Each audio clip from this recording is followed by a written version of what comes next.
नमस्ते। आज की इस चर्चा में हम एक बेहद गंभीर मुद्दे पर बात करने वाले हैं।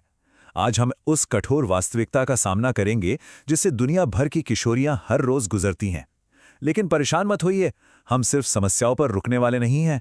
हम उन बेहद शक्तिशाली और प्रेरणादायक तरीकों को भी डिकोड करेंगे जिनसे समुदाय पुरानी रूढ़ियों को तोड़ रहे हैं और एक सकारात्मक बदलाव की चिंगारी जला रहे हैं।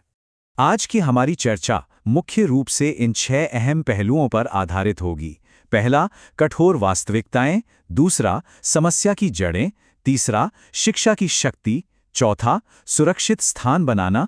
पांचवां, फिल्मों के जरिए आवाज उठाना। और छठा, आगे का रास्ता। चुनौती कितनी बड़ी है इसका अंदाजा लगाने के लिए जरा इस नंबर पे गौर कीजिए। 129 मिलियन यानी 12.5 करोड़ 90 लाख। संयुक्त राष्ट्र का यह आंकड़ा वाकई रोंगटे खड़े कर देने वाला है। दुनिया भर में आज इतनी लड़कियां पूरी तरह से स्कूल से बाहर हैं। ये सिर्फ एक नंबर नहीं है, बल्कि ये उन करोड़ों आवाजों और संभावनाओं का प्रतीक है जिन्हें उनके बुनियादी अधिकारों से ही दूर रखा गया है। तो चलिए सबसे पहले बात करते हैं भाग 1 की, कठोर वास्तविकताएं।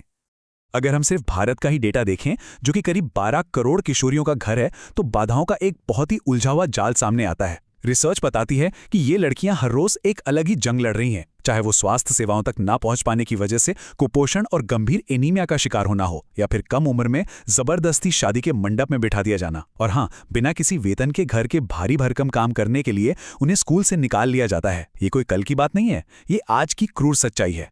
दूसरा भाग, समस्या की जड़ें। अब सवाल उठता है कि ये हालात बने कैसे। देखिए, ये सब रातों रात नहीं हुआ। इसकी जड़ें हमारी उस पुरानी और रूढ़िवादी सोच में गहरी धंसी हुई हैं, जो लड़कियों को हमेशा एक दब्बू भूमिका में सीमित रखती है और उनकी आज़ादी को रोकती है। बिल्कुल इसी वजह से एक्सपर्ट्स इस बात पर जोर देते हैं कि हमें एक मल्टी डायमेंशनल या बहुआयामी अप्रोच की ज़रूरत है।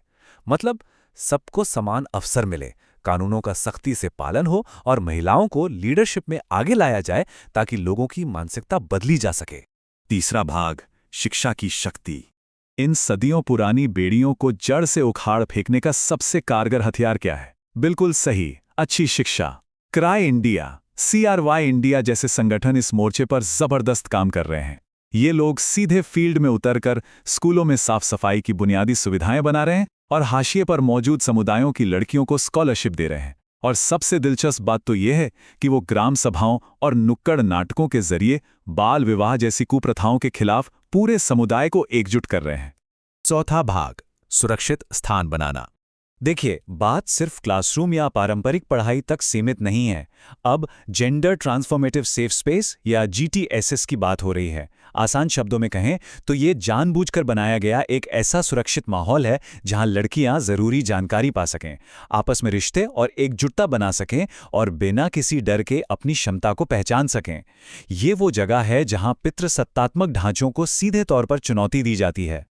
अब आप सोच रहे होंगे कि जमीनी स्तर पर यह काम कैसे करता है। जरा इस शानदार डायग्राम को देखिए, जो वॉइस फॉर गर्ल्स मॉडल को समझाता है।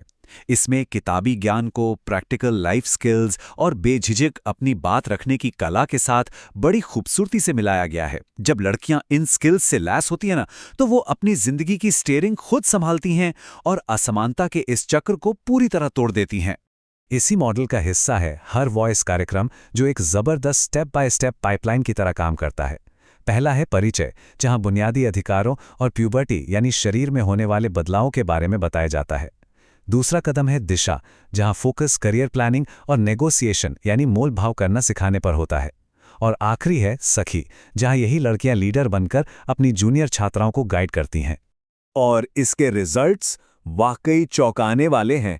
इस चार्ट को देखिए, ये साफ दिखाता है कि लड़कियां सिर्फ जानकारी लेकर घर नहीं बैठ जाती, वे एक्टिव होकर अपनी एजेंसी का इस्तेमाल कर रही हैं, अपनी आवाज उठा रही हैं और एक मजबूत एकजुटता के साथ अपनी सहेलियों के हक के लिए भी खड़ी हो रही हैं। आंकड़े तो बस नंबर हैं, लेकिन असली ताकत तो इन लड़कियों की अपनी कहानियों में है। जरा इस एक प्रतिभागी की बात पर गौर कीजिए। मैंने अपनी मां से मदद मांगी और अपने गांव में एक बाल विवाह रुकवा दिया। जरा सोचिए, नए सीखे गए संवाद कौशल ने सचमुच एक लड़की की जिंदगी बर्बाद होने से बचा ली। इससे ज्यादा सशक्त और क्या हो सकता है? पांचवां भाग, फिल्मों के जरिए आवाज को बुलंद करना। अब ये जो वकालत और बदलाव की भावना है, ये सिर्फ लोकल समुदायों तक ही नहीं रुकी है। कनेक्ट हर फिल्म फेस्टिवल जैसे इंटरनेशनल प्लेटफॉर्म्स इन आवाज़ों को पूरी दुनिया तक पहुंचा रहे हैं। ये प्लेटफॉर्म उन फिल्म मेकर्स को शानदार ग्रांट्स देते हैं जो लड़कियों की शिक्षा में आ रही बाधाओं, मासिक धर्म के स्वास्थ्य और आर्थिक गैरबराबरी जैसी अहम कहानियों को पर्दे पर लाते हैं।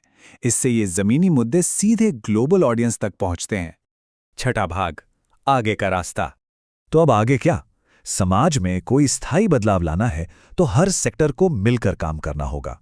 एक्सपर्ट्स की माने तो ये एक बड़ा कोलैबोरेशन है, जहां एक तरफ सरकार की जिम्मेदारी है कि वो पब्लिक स्कूल्स में इन सुरक्षित स्थानों के लिए जगह दे, वहीं एनजीओज या नागरिक समाज संगठनों का काम है कि वो आगे आकर फ्यूचर प्लानिंग हब और सही सिलेबस तैयार करें।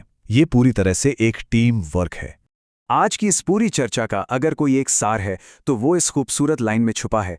जब कोई लड़की अपनी आवाज़ खोज लेती है तो उसके आसपास की दुनिया बदलने लगती है।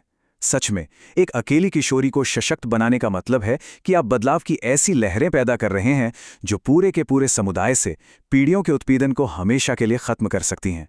सारे सबूत यही गवाही देते हैं कि लड़कियों की एजेंसी और क्षमता में इन्वेस्ट करने से ही देश आगे बढ़ते हैं। तो जाते जाते आपके लिए एक सवाल छोड़ रहा हूं। हम और आप व्यक्तिगत तौर पर या संस्थाओं के रूप में हर जगह की लड़कियों के लिए उम्मीद और समर्थन के इस दायरे को और बड़ा कैसे कर सकते हैं? इस पर जरूर सोचिएगा। आज की इस चर्चा में हमारे साथ जुड़ने के लिए बहुत बहुत शुक्रिया।